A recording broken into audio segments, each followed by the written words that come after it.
Hello viewers, I welcome you all for the session on highway geometric design. I am Ashok Kumar, Assistant Professor, Department of Civil Engineering, Walchand Institute of Technology, Solapur. Learning outcome of the today's session, at the end of the lecture, students will be able to identify various cross-sectional elements of highways and their importance in geometric design of highways. In the previous class, we have discussed about the importance of the geometric design and what are the factors influencing the geometric design. So we will continue in identifying the various cross-sectional elements and their importance in geometric design.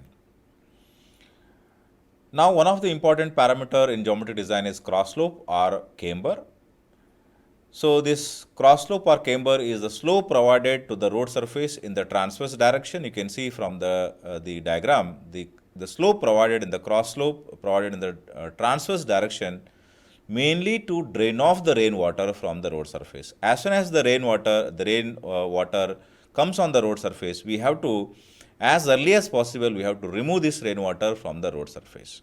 So that is the reason we provide this camber or cross slope to the pavement.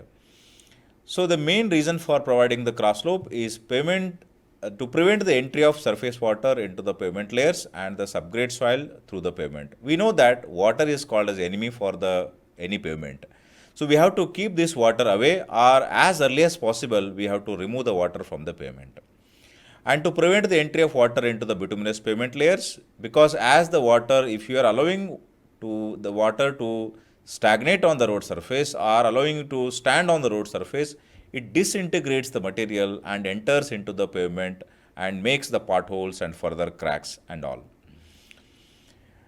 To remove the rainwater from the pavement surface as quickly as possible and allow the pavement to get dry soon after the rain. So as early as possible, we have to remove it and make the pavement dry as early as possible.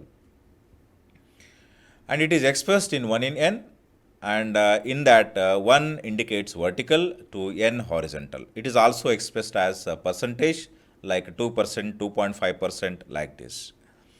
Camber value decided mainly depending upon the type of the surface, because it varies. For the flexible pavement it varies, bituminous pavement it varies, concrete pavement it varies, WBM surface it varies, or earthen road it varies. So it depends upon the type of the surface as well as amount of the rainfall, whether the low rainfall or heavy rainfall. So if too much cross slope is also undesirable. Why?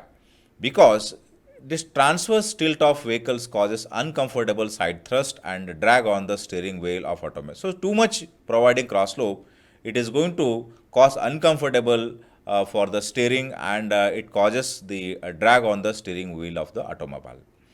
And also it discomfort causing throw of vehicle when crossing the cone during overtaking operation. So sometime you may feel that you are going to throw out of the carriageway if you are crossing particularly in overtaking operation. So overtaking vehicle may feel that somebody you are going to throw out of the pavement surface. So problem of possible of over toppling, because when particular vehicle comes up with a heavy load vehicle and you have provided the too much slope in that pavement, then possibility that the heavy loaded vehicle may fall on the inner side of the road also. So that is too much cross slope is also undesirable. And possibly during the rainwater coming from the one pavement to the other pavement, and if you provided very steep slope or a steep camber, in that the flow will be very high, and due to that there is a formation of cross rut may form during the flow of water. So tendency of the many of the vehicle to travel along the center line. So this is the tendency of the driver. Many of the vehicle would like to go in the tendency in the center line of the pavement, and in that this may cause uncomfortable during the traveling also. The recommended value as suggested by IRC, so for depending upon the type of the surface and the rainfall condition, where in low rainfall and heavy rainfall, you can see that cement concrete pavement and high bituminous surface, we go with 1 in 50 or 2% in heavy rainfall, and low rainfall we provide 1.7%. And for bituminous pavement, we provide 2.5% or 1 in 40, and in low rainfall 1 in 50 or 2%. So concrete road is provided 2%, and bituminous surface is provided 2.5%. WBM surface and gravel road we provide little bit higher because it is not carrying any good pavement layer or good pavement surface course. So due to that, it requires a little bit a steeper slope compared to our bituminous surface and concrete pavement. You can see that the concrete pavement is provided lesser camber value than compared to our flexible pavement, because the concrete pavement is more of the impervious pavement, and there is less chances of entry of water into the flexible concrete pavement. And due to that, we can remove the water as early as possible from the concrete pavement compared to our bituminous pavement. Earthen road, still it is more, because earthen road, again, we don't have any surface course in the earthen road. So by providing steeper slope only, we can remove the rainwater as early as possible. That is the reason why we have to provide a steeper slope, as we don't have any surface course, good surface course. So we have three types of the shapes we usually carry it: parabolic camber, straight line, and combination of straight and parabolic. In the field, usually it is very easy to set and construct. That is, straight line camber is usually provided in the field. Suppose if I give you the width of the pavement 7 meter and cross slope of 1 in 50, providing this straight line camber, you should able to calculate what is this raising of crown with respect to the edges. So this is W by 2N, where W indicates the width of the pavement and N indicates the whatever the your camber value which you have provided. So 7 by 2 into 50, that is N value is 50, and that is 0.07 meter is the raising of crown with respect to the edges. This is how we should able to calculate. If I give you parabolic also, in this case you should able to calculate this Y value by using this Y equal to 2x square by N into W. Now with this knowledge, pause over here and think for a moment and try to calculate what is the raising of pavement for this parabolic shape of the camber. So here the road width is given as 3.5 meter, and calculate the maximum height of the crown with respect to the edges. If parabolic camber is provided, it is MDR, and it is a thin bituminous surface in the areas of heavy rainfall. So you can go back to that table. You have to identify for bituminous surface and heavy rainfall what is the camber value is given. So based on that, you should able to calculate what is the raising of crown. I hope you are able to calculate this raising of crown. The correct answer is, this is a parabolic camber. The Y value is given as 2x square by NW. Here is the X is what is the width of the pavement. That is, we are calculating with respect to the center of the pavement, and due to that we are dividing by 2. And for rate is, for a high rainfall is 1 in 40. That is, N value is 40 here, and again W is your width of the pavement. So in this case 43.75 mm, that is D value is correct case. Now how we are going to provide this camber in the field? Taking this simple camber board, approximately 3.5 meter camber board, we carry it in the field and keep it along the slope of the surface, and keep this spirit level at the center. So when the spirit level comes center, you start, you can see that what is the vertical height over here. With that, we are able to calculate what is the camber value provided in the field. So with this, when the spirit level comes center, you can measure what is the vertical height over here. In this case, you can see that 0.14 meter. So with that, we are able to calculate what is the cross slope provided in the field. Another one is the width of the pavement or carriageway. We are going to decide the width of the pavement depending upon the width of number of the traffic lane and number of the lanes, width of the traffic lane and number of the lanes. So generally lane width is decided based on the standard vehicle, such as a passenger car is taken as a standard vehicle, and basis on that we decide what is the width of the pavement. And also decided based on the maximum width of the largest vehicle, such as heavy commercial vehicle has taken, and decided the width of the pavement.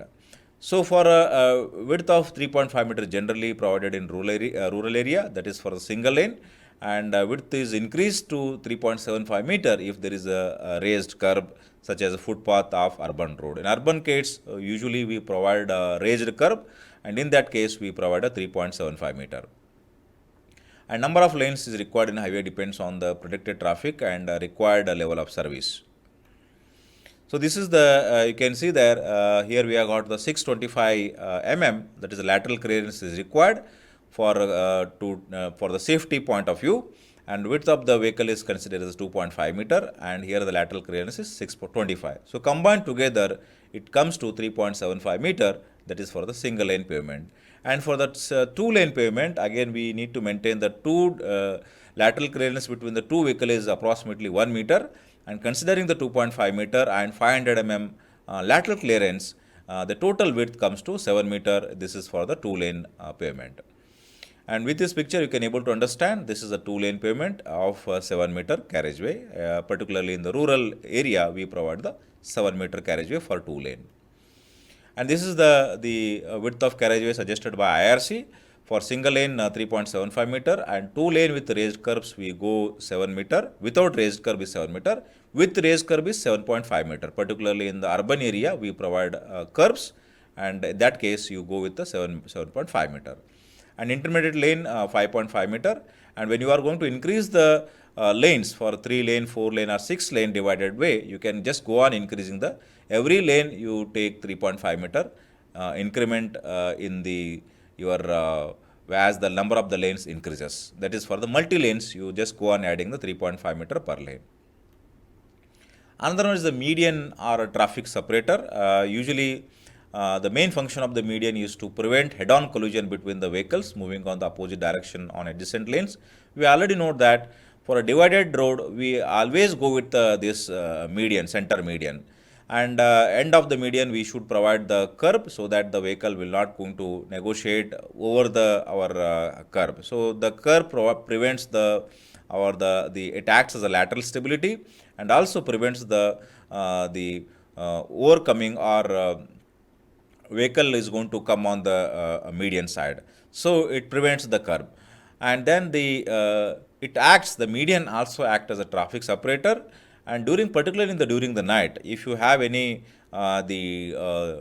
trees in the center of the median, it prevents the glaring effect, or what we call the vehicle light effect, so that the prevents the accident, head-on collision is particularly prevented. And other function is to channelize the traffic into stream, and to shadow the crossing and turning traffic, and segregate the slow traffic also, and high speed traffic also, and to protect the pedestrians. So you can use this median as a shelter for pedestrians also.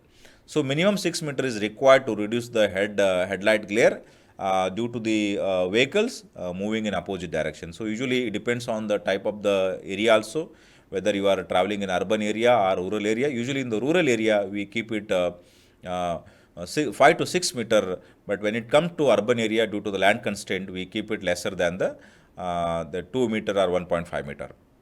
These are the references I have used for preparing this presentation. Thank you.